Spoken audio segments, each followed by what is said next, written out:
A very good morning, ladies and gentlemen. I am Kanchi Shah. I have the EMEA business for Strategic, and it gives me immense pleasure in welcoming you all to the second episode of the webinar series on proactive business resilience insights. I welcome you on behalf of Dell Technologies, VDA Info Solutions, and Strategic. Ladies and gentlemen, the world in which we live is changing, and the threats we face seem to be growing both in volume and complexity. Each day, we grow more connected in terms of technology, economies, and infrastructure than we've ever been in the past.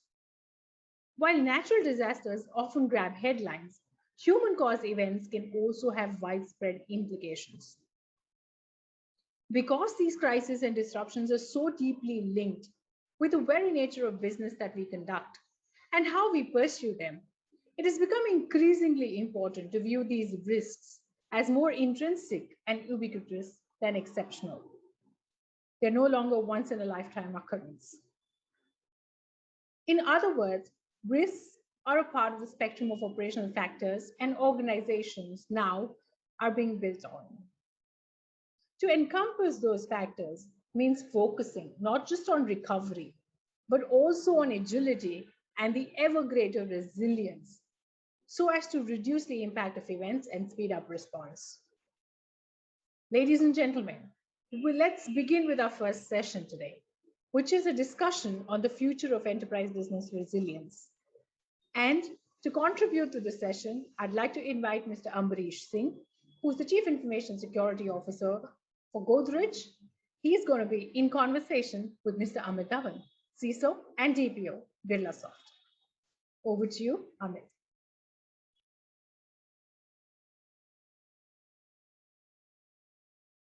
Hi, good day, everybody. In a perfect world, an organization system would run without problem 24 hours a day, 7 days a week, 365 days a year. But we don't live in a perfect world. Things happen.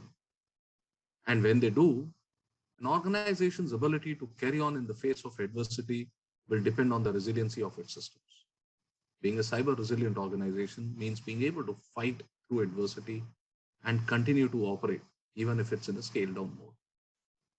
The test for resiliency is more stringent now than with the increasing volume and sophistication of attacks than it ever was. Now, there are a lot of surveys that have happened in the recent past, and India is one of the most affected countries in terms of ransomware attacks, and 68% of Indian organizations that were surveyed were hit by ransomware in the last 12 months. Another study indicates that almost 67% of the Indian organizations paid a ransom to get their data back. But interestingly, about 40% of these companies did not get their data back. The cost of recovery from a ransomware is almost doubled from about $760,000 to about $1.85 million in 2021. Cyber resiliency is therefore a strategy, a high-level holistic strategy that includes cybersecurity standards, guidelines, and people process technology solutions. Governance is also adding a major role in the strategy part. It is the point of focus and it emphasizes on what happens when cybersecurity measures fail, as in when systems are disrupted by things such as human error, intentional or unintentional, or any kind of other unforeseen outages. Elements of a cyber resiliency blueprint depends on various factors. And today we will discuss these with a very good friend of mine, whom I know for almost 20 years, Mr. Ambarish. He's CISO of Godrej Group of Companies. Hi, Ambarish. Welcome to this conversation. Amit, and good day to everyone.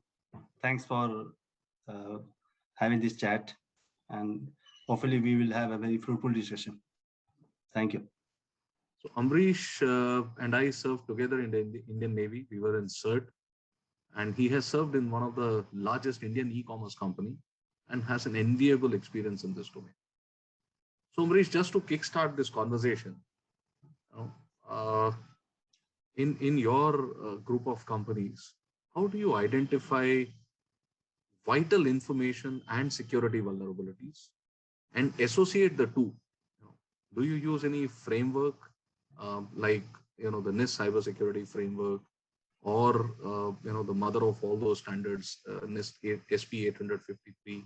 So how do you identify and balance this information and vulnerabilities? Sure. So it has been just 5 months I joined Godrej and Boyce, and as you rightly said, we're not living in perfect world. So things will go wrong, but how well we are organized, how well our basics are strong, that will get us back quickly to the BAU activity. So you had two questions, I think, in one question. Like, one is how to identify the data. Secondly, how to identify the vulnerability.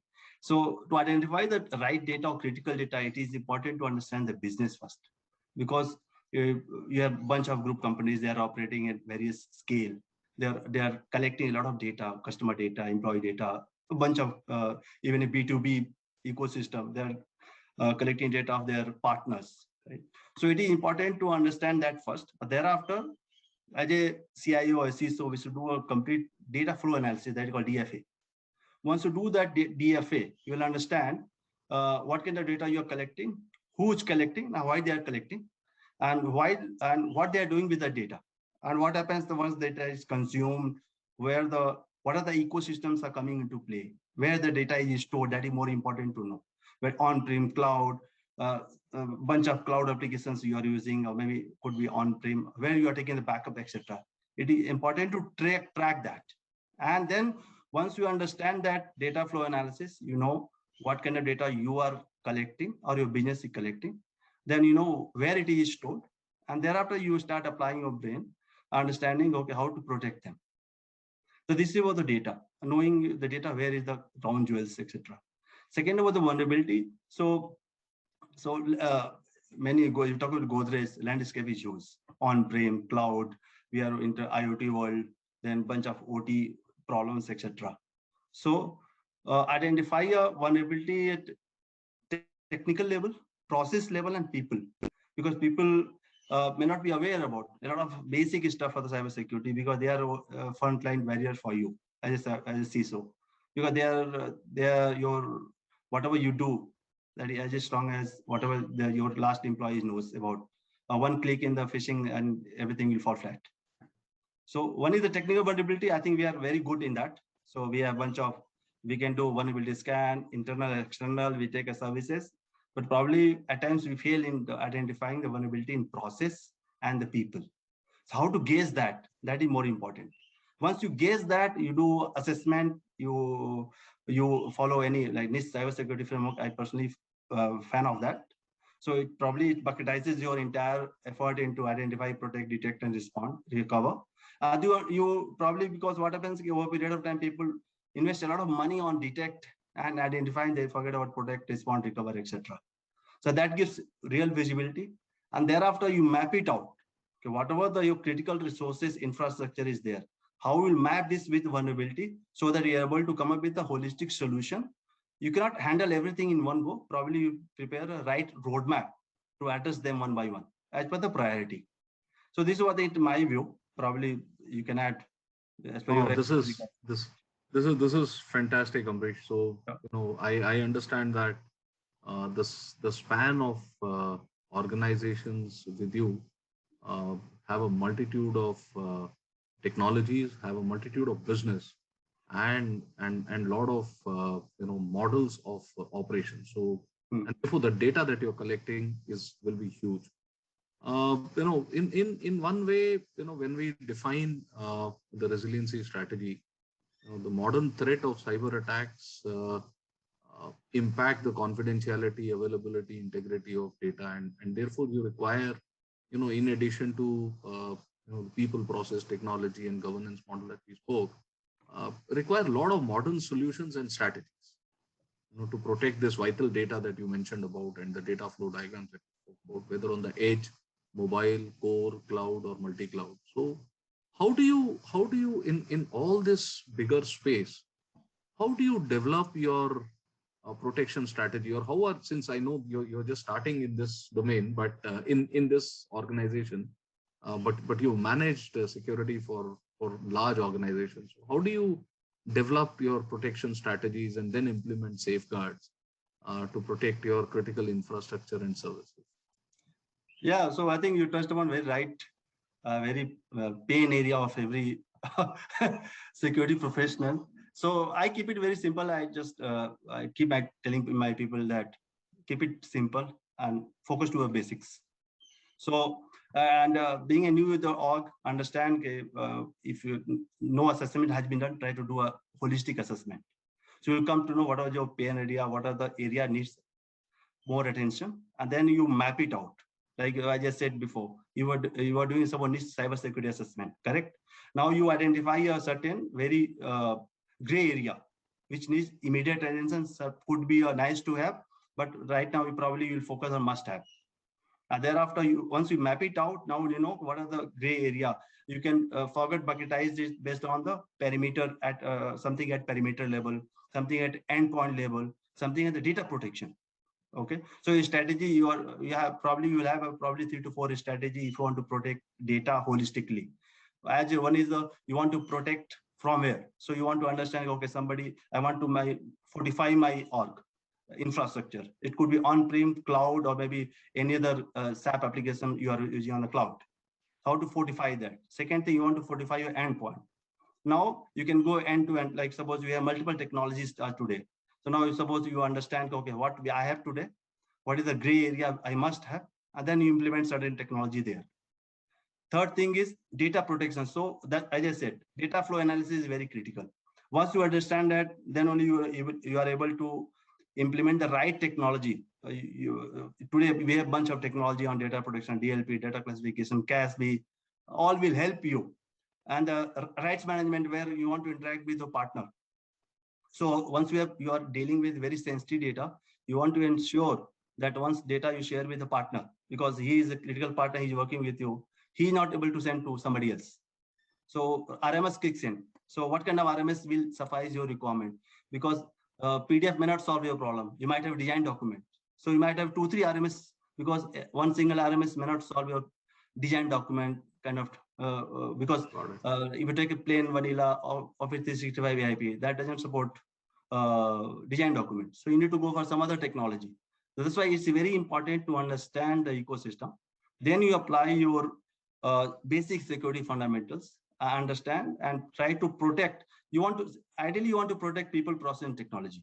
And ultimate aim is to protect your data and ensure that malware infection is, you have right controls into place. And thereafter there is protecting technology, and then you will have some kind of detection and a bunch of things following up.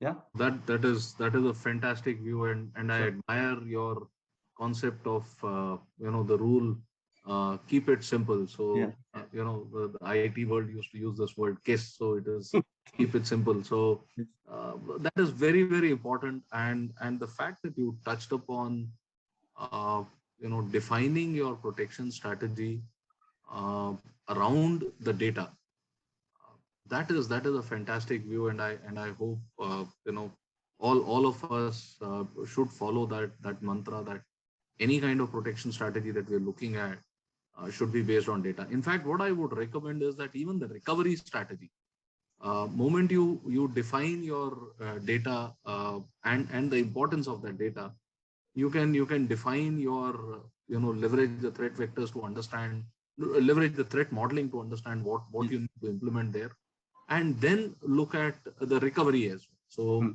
data is stored immutably in hardened digital vaults. It is stored in so many places, and recovery is one of the most essential element in the present world of ransomware. So fantastic insights, Amrish. Thank you so much. Moving on, you spoke about the different ecosystem where you are storing your data, and I'm very sure the companies that you manage will have different threat vectors, okay? And they have different environments with smart devices coming in, Your B2C model will be definitely having the devices coming back into your network to give a indication of health and monitoring, etc. So how do you develop and implement a detection system for such a big diverse environment, for identifying these attacks, for assessing the affected systems, for ensuring a response, and having the right set of people defining their roles and responsibilities? Because the biggest threat, one of the biggest issue of ransomware is managing the ransomware, but incident response and recovery. So Yes. a lot of questions put together into one: identification of attacks, assessing those affected systems, ensuring a response, and ensuring that the team and their roles and responsibilities are defined. Yeah. Thanks for that very nice question, but it is that just a lot of uh, 3-4 things. So I'll start with, so as I said, once you understand your critical infrastructure, I know where is your critical data is lying, then you start building what you need to log. Because at times I've seen a lot of people have a SOC. They are just shipping the log to the SOC, but they don't understand what they are supposed to log, because SOC is just like a lot of organizations got compliance requirement. So they do it. But if you're doing SOC for the real security purpose, you need to understand what you're logging and what are the devices are critical for you to log. Maybe you may go for the phase-wise approach. Once we log in the right data from, take example of firewall, maybe take example of maybe your proxy itself. So what are the data you're logging? And that you are, well, the first step, you have decided that these are things, basic element you need, ship that to a SOC. Now, what kind of SOC you have? It could be a MSSP model or any other model. The important part is that who is managing a SOC, who are looking at those alerts, the eyes, the skills, the expertise of those people, because they are the front line. They are looking at your alerts 24/7. So what kind of strategy you have for making them motivated, alert at all times, so that they are alert, they know, okay, what is required and what they are doing it, because how important it is. Once that is there, now thereafter, that is the first part. Second part starts when you should have a very, very comprehensive, well thought through incident response plan. That plan must be, most of the, in current organization, current scenario, people are going for the two types of IRP. One is the cybersecurity related, one is related to privacy. So probably plan could be same, but initiator asymmetry may differ from DPO to CISO, etc. But if you have clearly defined the incident response plan, the various actors, starting from the SOC, who is going to the first person who is going to alert, or that could be any employee, any user, any partner who can alert you, hey, something going on, can you act upon it?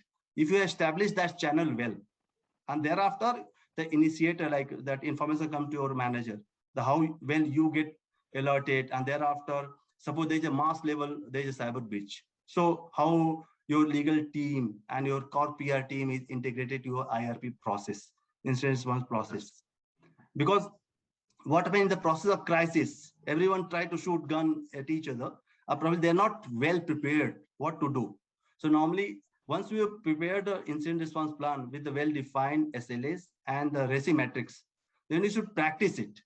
So probably have at least 4 or 5 well thought through incident, which is generally happening, and practice it actually. Because today, if we talk about what you should practice, everyone is practicing ransomware happens, what will I do? If data breach, what I'll do? If there is a mass level network DDoS attack, what I'll do? So these are the 4 or 5 things. At least you should have a very ready written step by step what you are supposed to do, and you should drill it. You should practice it, so that people know who is supposed to do what. And you should have a list of contact of each and every important person into IRP, so that you are able to contact them rather than somebody left and you have to update this IRP, keep it live document so that it is always updated. And sorry, go ahead. Yeah. And so again, and then you need to look at it, because you have to refine time and again, you need to look at, okay, what are the things that you covered so far? What the new infrastructure has come up, which is not into the SOC. So you build that process, any new critical infrastructure coming into my infrastructure, maybe cloud, on-prem, anything, it has to be in SOC, and there has to be process defined around it. So this is important piece, and you need to mature your SOC processes over a period of time. So that alert comes, so who does what, how this SOC alert get closed. It's not that somebody is closing, looking at just close and you are happy, everybody is happy. So, this is great. So I'll bring in a small joke at this time. I always tell my team, and that has been one of my mantras, that a fool behind a tool is still a fool. So people have to understand how to manage the tool. But great thoughts, Amrish. I really appreciate this. Just to sum this up, your last point, I really agree that the plan needs to be refined very, very quickly. Your geographical locations change. You need legal assistant in different countries. At, say for example, in India, bitcoins cannot be sold, or there are regulatory issues here. So in your plan, what I would recommend everybody is that in your plan, have the last bits as well as to who's going to pay the bitcoins in case there is a ransomware attack. Is there a policy whether you have to pay bitcoins or you don't have to pay, in the hackers? So that has to be defined first. And a lot of other teams. So I actually feel that the responsibility between the technical team and the non-technical team in case of an attack like this is about 60-40, with 60% being the technical front, 40% being the non-technical front. You have legal, you have marketing, you have customer communication, you have client communication, you have the insurance companies that need to come in. So a fantastic, a thought process when you said refine the plan based on any new development, have the other people also involved in this. Yeah. So I'd like to add one more thing. Please. So I recommend, in my personal view, organizations should have a standing IR engagement with a well-known IR partners. So that what happens in the you cannot handle each and every incident yourself. You may not have skills, tools, and all.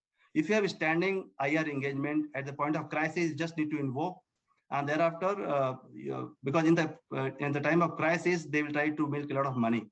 If you have a standing engagement that is well thought through and well, you can just activate. If you have cyber incident, just need to activate cyber insurance. Okay, I'm going to activate my IR partner, and he is going to pay for it. Fantastic. And similarly, you should have a cyber forensic engagement with the partner, so that any requirement that is well met. So I think in an overall view, when we look at the cyber resiliency, your plan creation, refinement, engagement, testing, all these things become very, very important. So thanks a lot, Amrish, for taking out time and talking to us. It has been a great discussion, and I hope all the listeners are able to benefit. I learned a lot, and I'm going to implement a few of those things in my organization. Thanks a lot. Have a nice day. Thank you. Thanks a lot. Thank you, everyone, and have a good day. Bye-bye.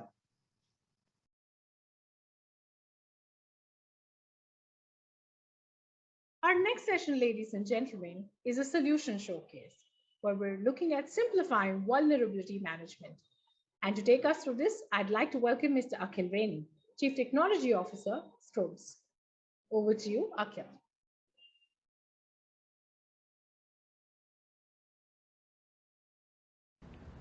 Hello everyone, my name is Akhil Rainey, and today I'm going to talk about the challenges in vulnerability management space, especially when we are dealing with vulnerabilities at scale. So firstly, let me give you a quick introduction on who I am and what I do. I'm the Chief Technology Officer at Strobes. Before that, I was a Chief Technology Officer at vSecure App. So working at vSecure App, I got a chance to design security roadmaps for many large enterprise organizations, especially from banking, finance, and healthcare industries. While working with these organizations, what I've realized was the vulnerability management process was a bit too chaotic.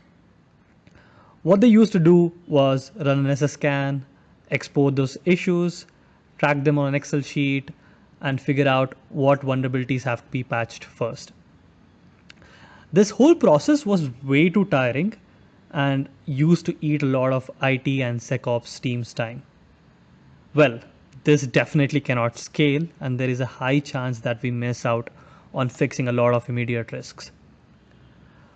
What we actually need is vulnerabilities, assets along with their context, and threat context. Now let me explain each of these in an easier way. Assets and their context. Assets can be anything like endpoints, servers, applications, routers, cloud services, cloud accounts, and more. And when I say context, I basically mean the meta information that tags along with that assets. Do the assets hold PII information?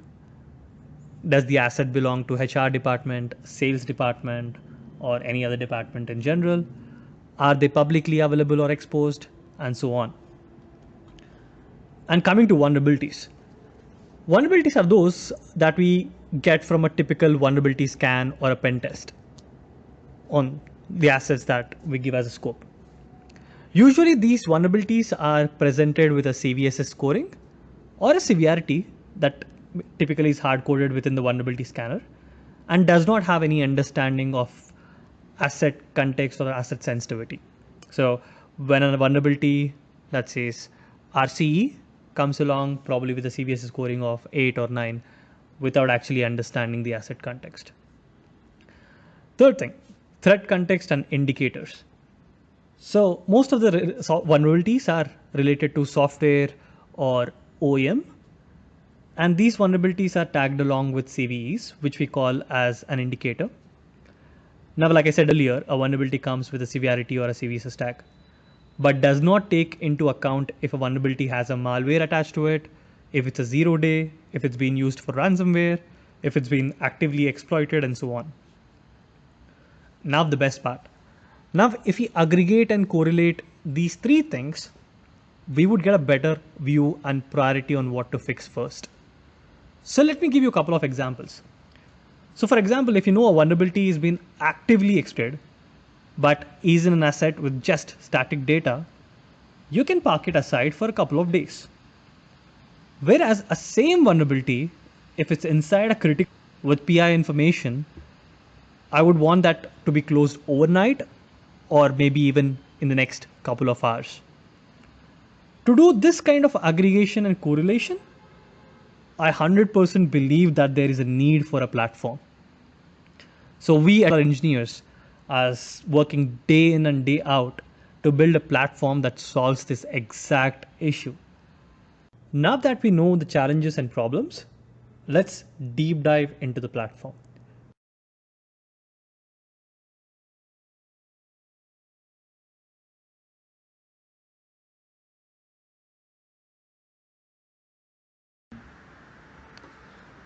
I know your first impression looking at the screen is like, wow.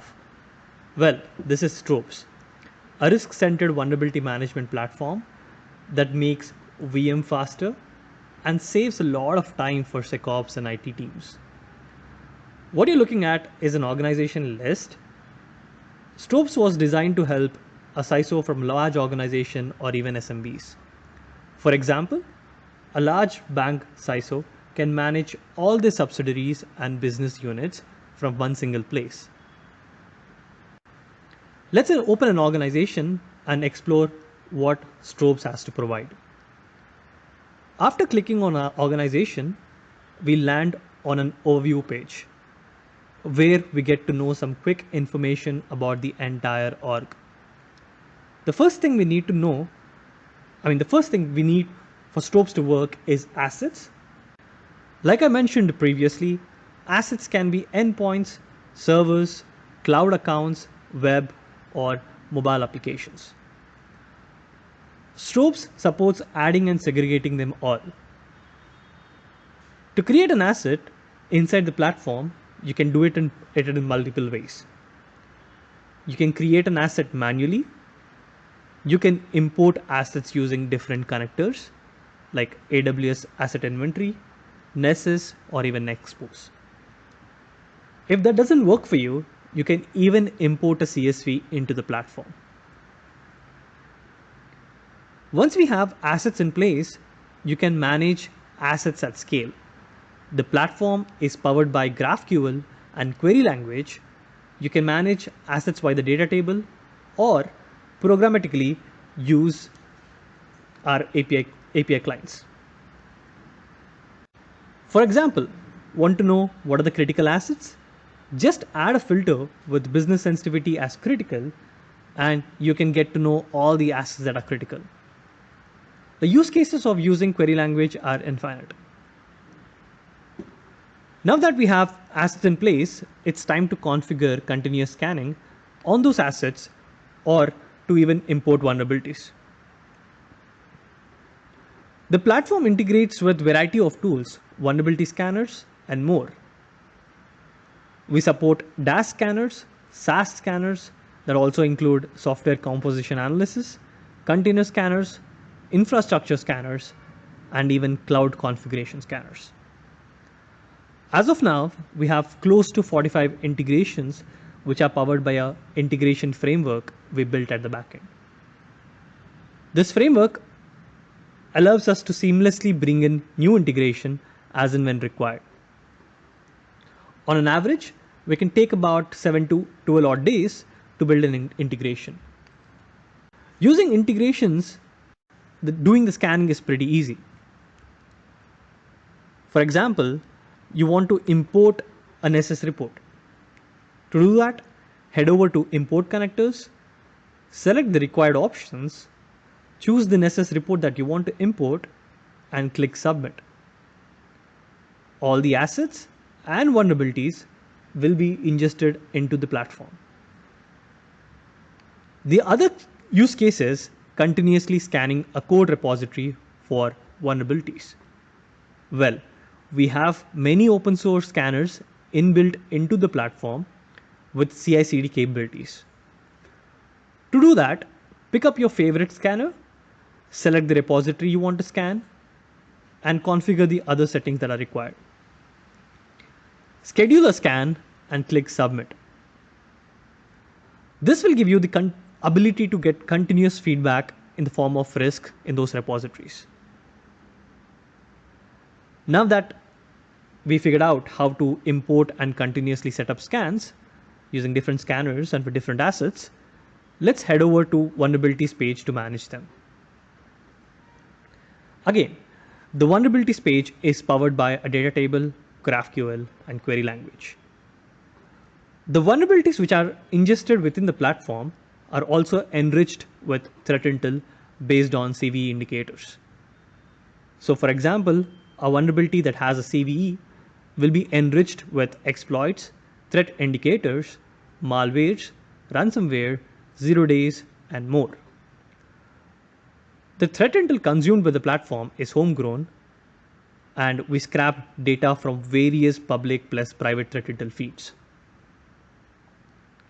The secret sauce of the platform is how the vulnerabilities, threat context, asset context are correlated to give a platform unique score called as priority score.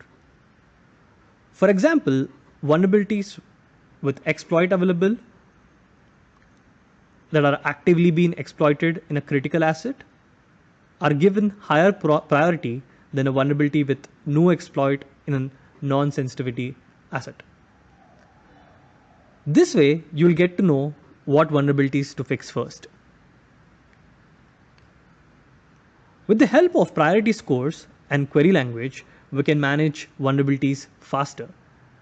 Let's say your IT team wants to know what are the top most critical vulnerabilities they need to patch first. Head over to the filters, select the exploit and priority filters, and click on Export CSV. They get a list of assets and they can move on to patching. Once they patched, they can come back to the platform anytime and move the state of those vulnerabilities to committed.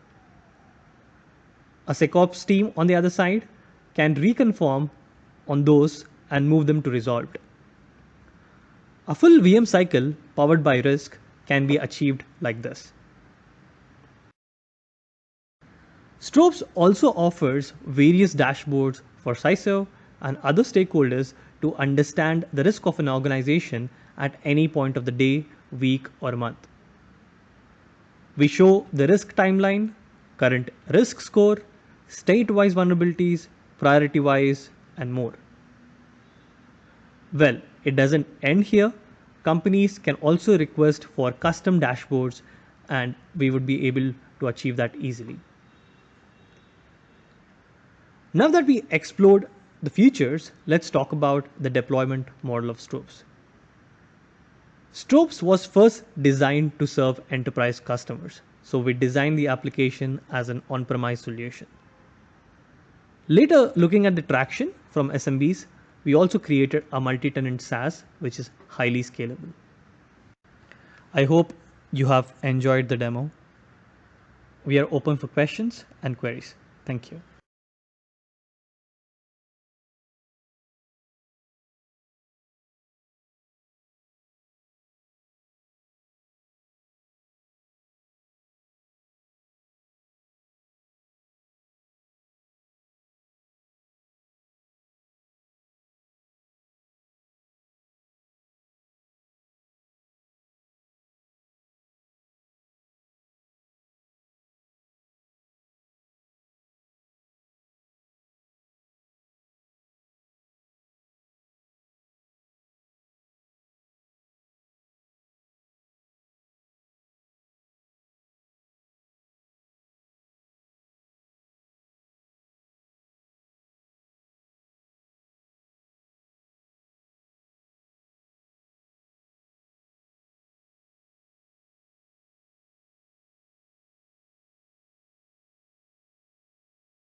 Thank you very much, ladies and gentlemen.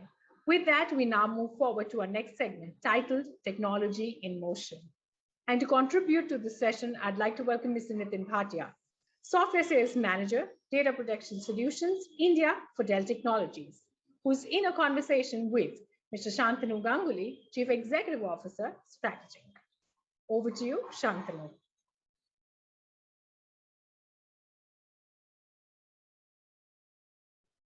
Good day, everyone. This is Shantanu from Strategic. I am the CEO, and I'm delighted to welcome you back into today's webinar, Proactive Business Resilience Insights. As the subject says, this is something very, very interesting and relevant for all our businesses as we lead diverse technology functions in the business organization. In context of today and post the pandemic disruption that we have all gone through deep and intense, we realize all businesses rely on digital technologies, right? And in a perfect world, the organization systems would run without problems 24 hours a day, 7 days a week, and across 365 days in a year. But unfortunately, we don't live in a perfect world, right? Disruptions do happen, and as and when they happen, it is the business organization's ability to carry on and continue with their critical operations in the face of that adversity, which defines the resiliency of systems, resiliency of the business.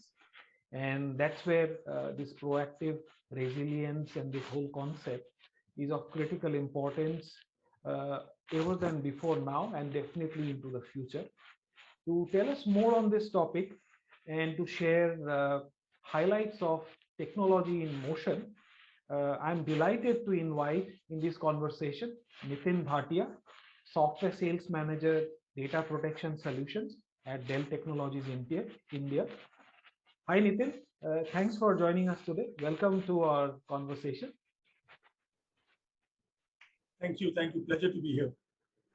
So, Nitin, our audience today, who are primarily technology, security, decision makers, influencers, and practitioners, would be keen to hear from you how to plan and implement robust data security and data risk mitigation strategies across the business enterprise, right? So uh, when it comes to reliable business resilience, what would be the top three value proposition or unique highlights from Dell Technologies DPS portfolio? So, Shantanu, I think I'm going to be doing a step back on this first question, where it is important to know what are we trying to protect. So first starts with uh, understanding the value of information, understanding the value of data. And that is where the Dell Technology solution plays a vital role through our consulting services in identifying this information. What is the most critical mass that could get an organization out of business? Today, you're looking at different attacks, different types of attack, a mix of attack that happens when it comes to uh, attackers, or I would say hacktivists acting towards your organization. Today, there are government-sponsored attacks. There are various means which takes your organization down. So the most critical part today is building up a cyber resilient architecture. And architecture matters is one important factor that we've been speaking to a lot of customers as an advisor. When we're building an architecture, there are three major parts to a cyber recovery architecture. One is making sure that it is isolated. Second, very important that it is immutable.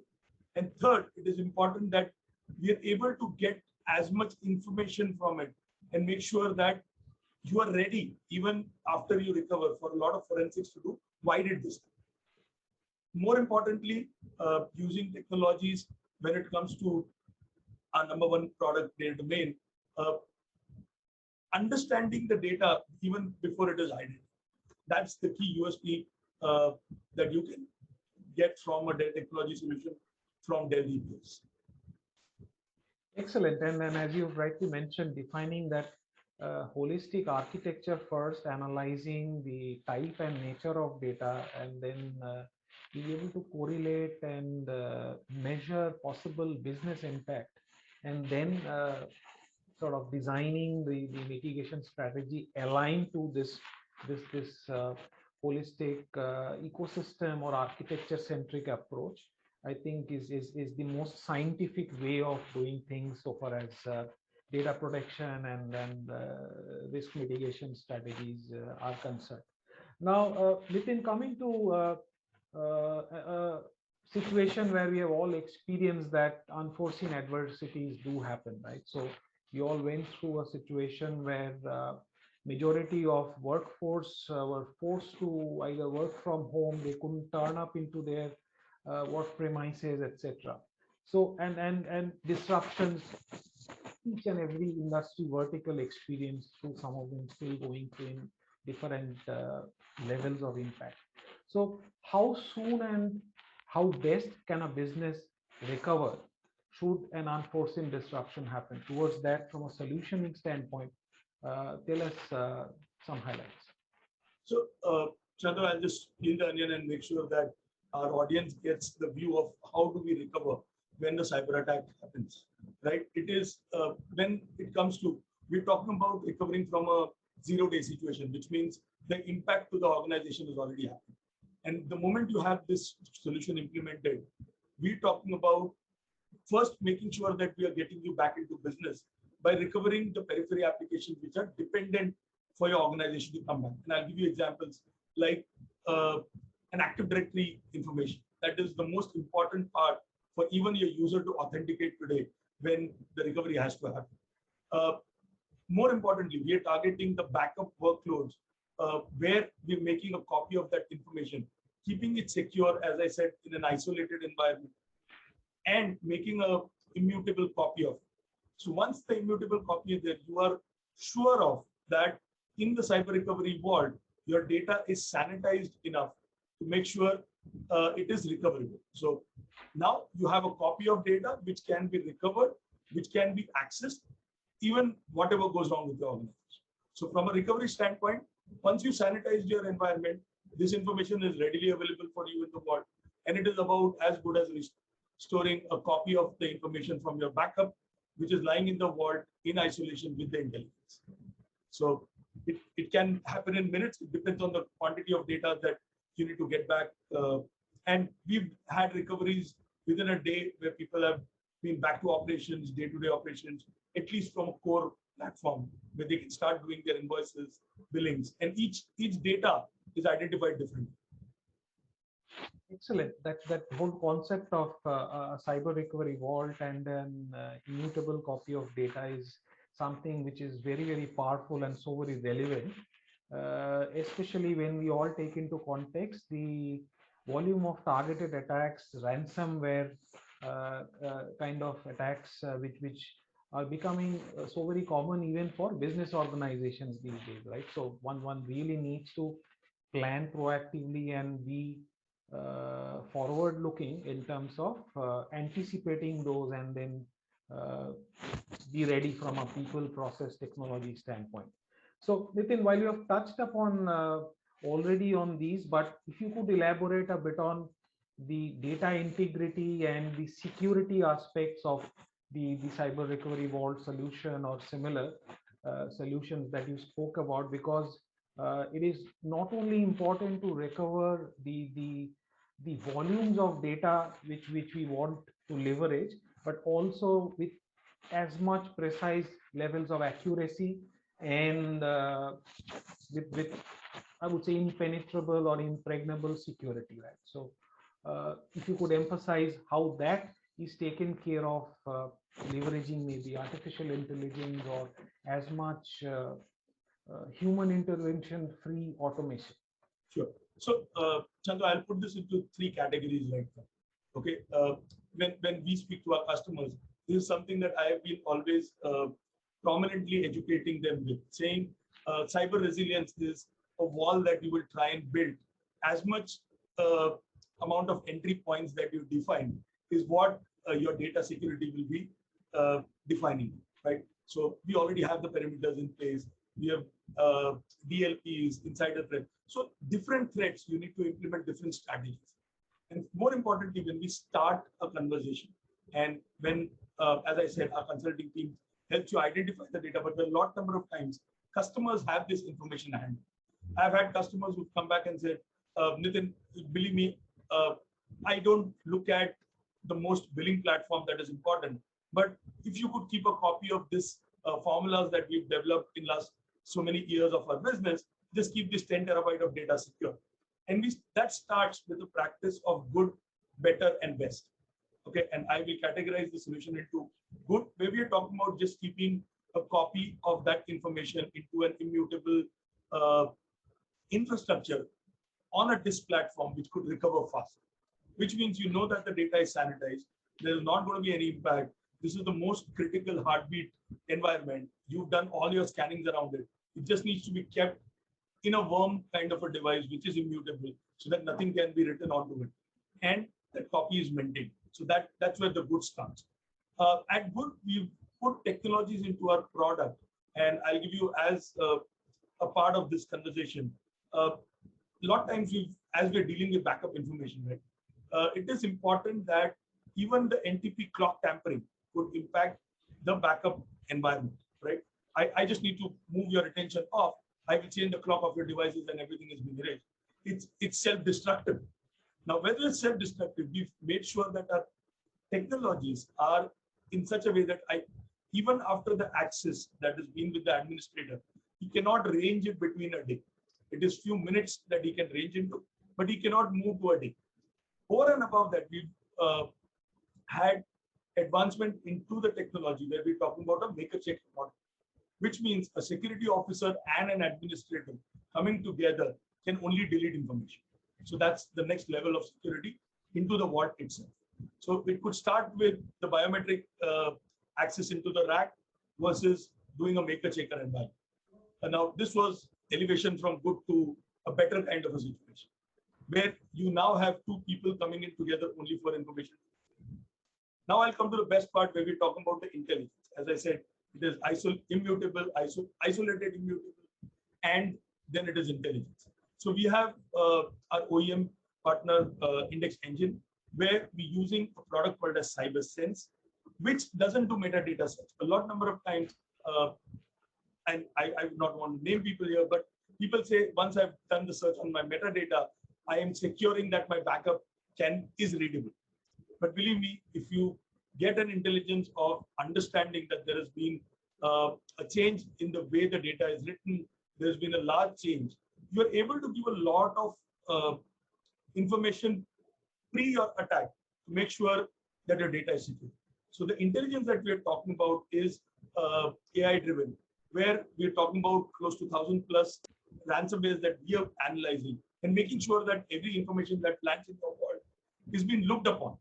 And over and above that, this is looked upon without even recovering your data, which means it is cost effective.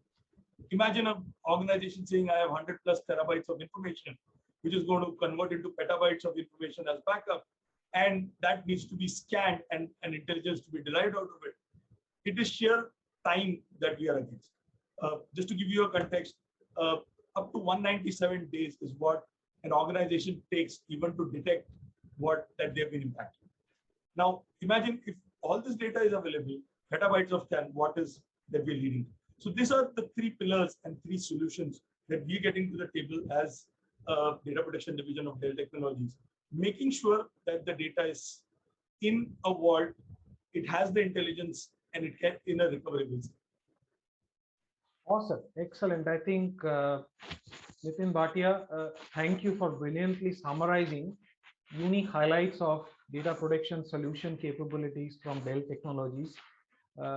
As we wrap up this session for our audience, here is a quick tip I would want to leave you with on some of these points Nitin already shared, plus summarizing couple from my end, which are, say, top 5 common elements of how you develop a cyber resiliency blueprint, and it's more of a sort of broad guidelines of approach. So number one, Nitin already mentioned, identify your vital information and security vulnerabilities, right? So you first define your ecosystem, analyze what's more important versus less, where you have maximum business impact, and once you know that prioritized categorization, then you can decide upon the next steps. Secondly, once you know what to protect and in what category, you then decide about implementing the necessary safeguards, the proactive safeguards or preventive safeguards that you would use in terms of technology, in terms of processes, in terms of people and skills to protect critical infrastructure and services. Right? Number 3, in spite of all the safeguards, we all face situations where disruptions do happen. So if a disruption or an attack actually happens and we experience it, how do we detect it? So there has to be a solid implementation of a detection system, and our ability to assess, detect, and implement a timely response. That's number 3, so that we try to contain it in the shortest possible time and minimize the impact to business. Fourth point is about creating a response plan. Again, more from a technology, people, process standpoint, with clearly defining roles and responsibilities, who will do what in time of a crisis or a disruption, while trying to minimize the business impact, because that advanced definition, a clear plan, and some training and regular review, some simulations, make sure that when an actual disruption and response situation occurs, your team works like a very well synchronized system, and then in reality you are able to contain the impact to business to as minimal as possible. And last but not the least, Nitin elaborated on these. How do you develop and implement a plan to restore any data or services affected by an attack? That's where the relevance of the cyber resiliency vault and then immutable copy of data, as all the intelligence Nitin spoke about, comes into relevance. So thank you, Nitin, for this short but very precise and crisp and high impact discussion. Truly appreciate you taking of time and sharing this knowledge and snippets of very compelling solution highlights with our audience. So while I sign off at this moment to our audience, don't go away. We'll be right back with the next session in a moment. Thank you. Thank you. Thank you.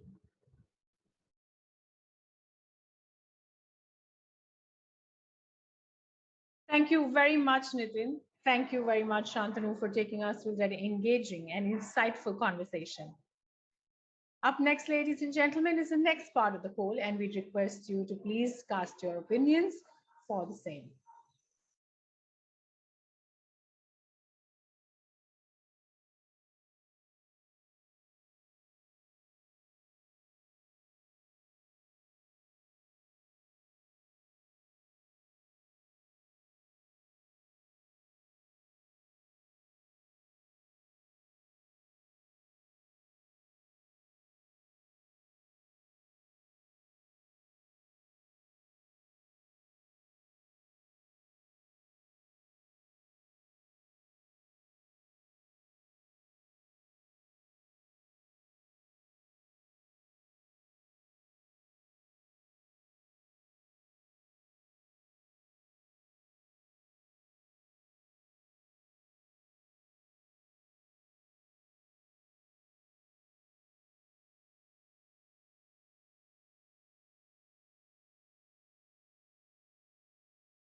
Thank you once again, ladies and gentlemen.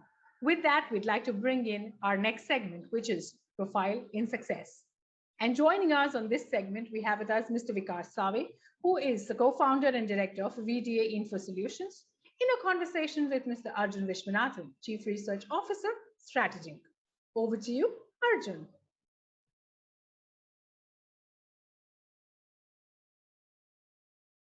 Hello and welcome.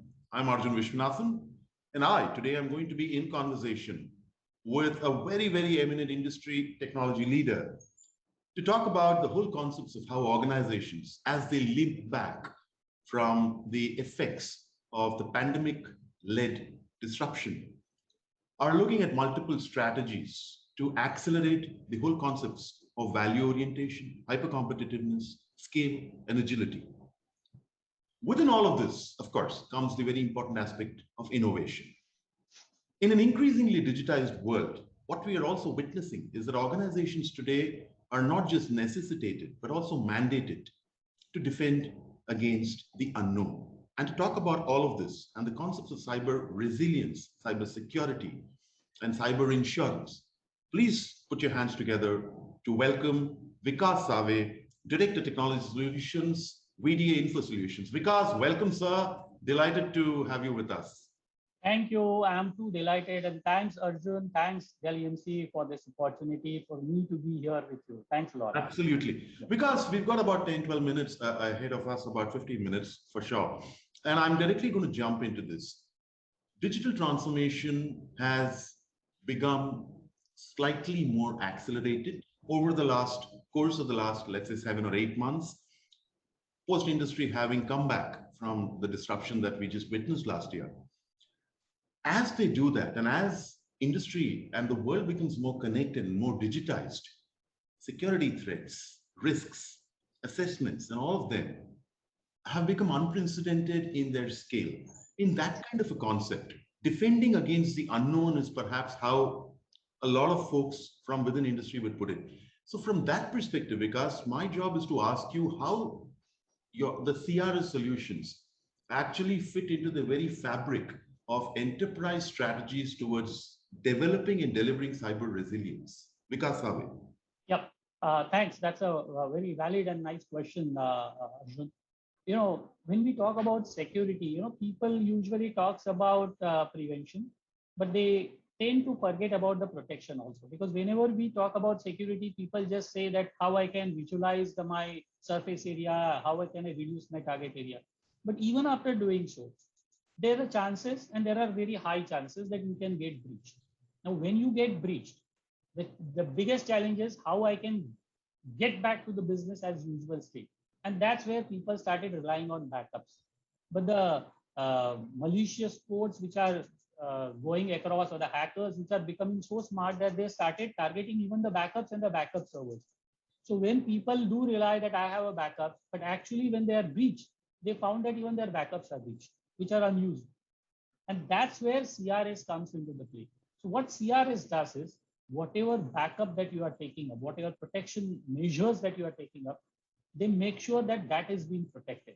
So there are various ways out of it. I can do an air gap technology. That means as soon as I back up, I isolate that backup from my existing network so that the threat factors won't touch it to it. At the same time, I utilize some artificial intelligence, machine learning technologies, so that whenever I am backing up every now and then, it actually checks whether that backup is a valid backup, or is there chances of breaching happening. And how it does, there are a number of methods of doing it. Just for a simplicity, what it does is, whenever there is a malicious code, it tries to alter your application files. And as soon as I start seeing more number of application files coming into my backup, my suspicious rose up. Okay, so I brings up an alert stating there is something fishy, and I start taking those files into sandboxing method, and I try checking it out whether there is a malicious code. I try putting it, and I give that alert, and I keep it on a sideline basis. Since I am doubting for this, I'll not touch it to my main backup again, because since I'm copying it onto my main storage again, I would make sure that it is into another area, not touching into my main areas. So there are various other ways of doing it, making sure that whenever customer requires their backups, it is protected and it is available. So you can be up at any given point in time, and you can always be secured as far as protection is concerned. Very interesting, because my next question to you really is, as an industry practitioner, as a technology practitioner, what is your essential guidance to our audience today, to CIOs, IT leaders, and so many wonderful folks are tuning in today, on how they can approach the adoption of CRS when they are sitting down or when they are embarking on their journey of more comprehensive cyber resilience? Okay. We as such, VDA as such, we have been aligned with Dell Technologies for quite long. In fact, we are one of the titanium partners, one of the leading partners. And we've been positioning a lot of Dell solutions, which includes backup, storage, and everything. When it comes to CRS, CRS just doesn't restrict themselves that they should have a Dell stack at their end. It can work across any of the backup software solutions. Okay, and that's a good part of this. Now, whenever people say that they have a backup solution at place, first and foremost, they have to make sure that whether I can protect my backups in terms of any cyber attacks which is happening on my industry. Is there any method available? So what VDA does is, we can go meet customer, we can consult them. Our approach is always a consulting approach. So we always understand what is the customer requirement, what we can do, and then we can propose this solution to them.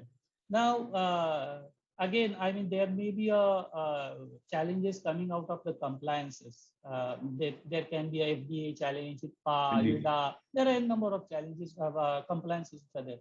So we make sure that the solution that we propose always complies to these kind of compliances which are mandatory to BFSI, that is banking, finance, or insurance companies, or any pharma companies for that sake.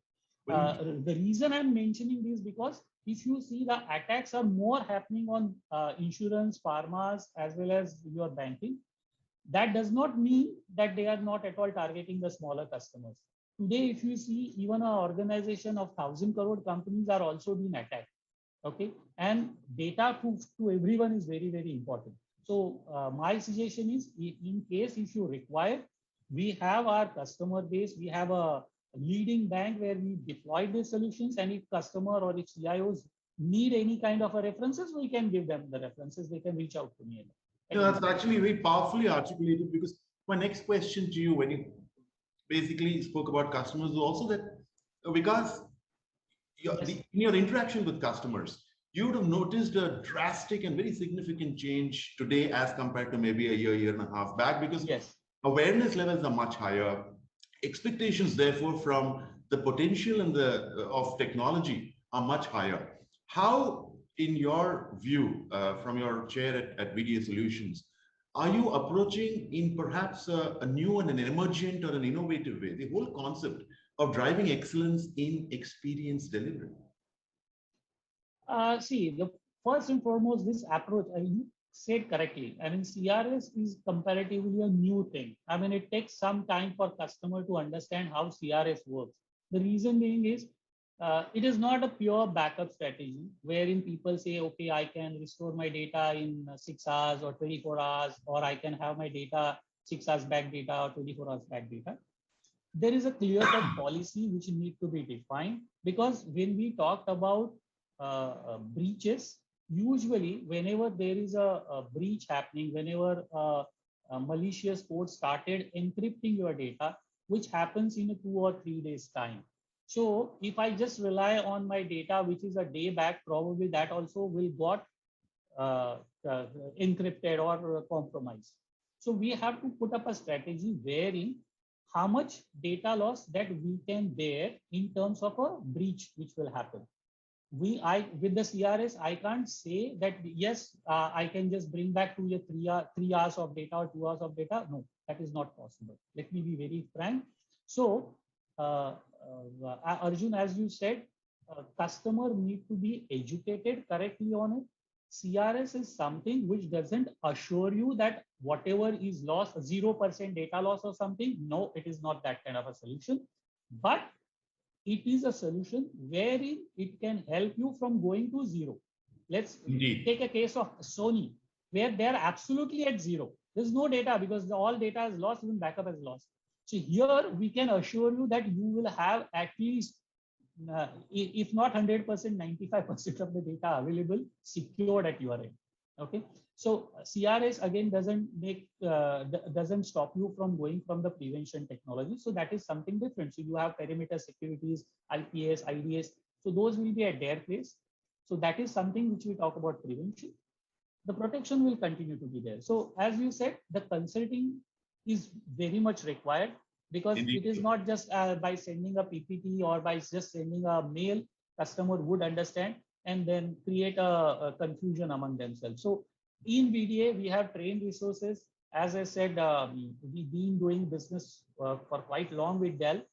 So our approach is always, whenever there is a need, we understand each customer in its own space rather than putting it onto a generalized space, and then address their requirements. Interesting. And if I'm not mistaken, and obviously without taking names, you are almost in the midst of such a CRS deployment with a leading financial institution. Am I correct? Yes, I just mentioned in my earlier thing that we are one of the leading bank where we are private bank where we are deploying this. And in case if you required any references or anything, you can reach out to me. I can definitely get connected to the customer Fantastic. itself. Fantastic. We wish you all the best with that. But I do have a view on the clock, Vikas. Question as we conclude our very, very interesting conversation is, in your overall partnership with Dell, and the industry would like to know this, what are the innovations that one can expect in the cyber resilience space in the months to come? That's a good question. See, security is something which is, I believe, it's on the highest top of innovations. What are the innovations today as are happening are either on the cloud space or on the security. The rest is already a commoditized market. Indeed. So, so when you talk about security, yes, today CRS, I mean cyber recovery, what we talk about, has I would say generation 1, generation 2, rather. So there are a lot of generation iteration which will come. It need to be matured more. It has just started, but being Dell, whatever we are offering with CRS is quite matured as compared to the other offerings into the market. But still, I would say as a practitioner, yes, there is maturity level has yet to come. Probably there has to be some intelligence available. As soon as you start backing up, it can point out to you that there's something wrong in it. If it can reduce down my windows, or it can even help me in terms of identifying what kind of breaches are happening. That is something, those innovation will come, because ultimately CRS is anyways using AI ML technologies. Indeed. And artificial intelligence and ML is bound to be, I mean, there is no limit to it. You really don't know what these guys will do. So I mean, every now and then, if you see the Tesla guys, Elon Musk is putting up some of the other things, you know, innovative things which we never thought of. Indeed. These things are going bound to be there. And as I said, sky is the limit here. Okay. Innovations will continue to go. I mean, we just can't wait for an innovation, because waiting for an innovation is something that you will be getting rich. So amen to that for sure. Yep, and the innovation is not only towards the security point of view. Innovations are happening from the hackers' point of view also. The hackers are also innovating. No, I can totally agree. Very, very exciting times ahead for sure. But Vikas, thank you. That pretty much was what we had time for in this segment. It's been a delight speaking to you, and I'm sure the audience loved hearing your perspective, views, and of course, the rich experience you bring to the table. Thank you so very much. Thank you. Thanks, Arjun. Thank you. And to the audience, that was I, Arjun Vishwanathan, your host, in conversation with Vikas Save from VDA Info Solutions. We'll be back with the next segment in just a minute. Stay tuned with us. Thank you very much, Ambrish and Amit. That was indeed a thought-provoking conversation. Thank you very much, Vikas. Thank you, Arjun, for joining us and taking us through that very engaging and amazing conversation. With that, ladies and gentlemen, it's a wrap. And we'd like to thank all of you once again for joining us for today's episode of the webinar series on Proactive Business Resilience Insights. I thank you on behalf of Dell Technologies, VDA Info Solutions, and Strategy. Ladies and gentlemen, we look forward to welcoming you on our next episode, which is scheduled for the 21st of September. Until then, stay safe, stay healthy, and have a great day ahead.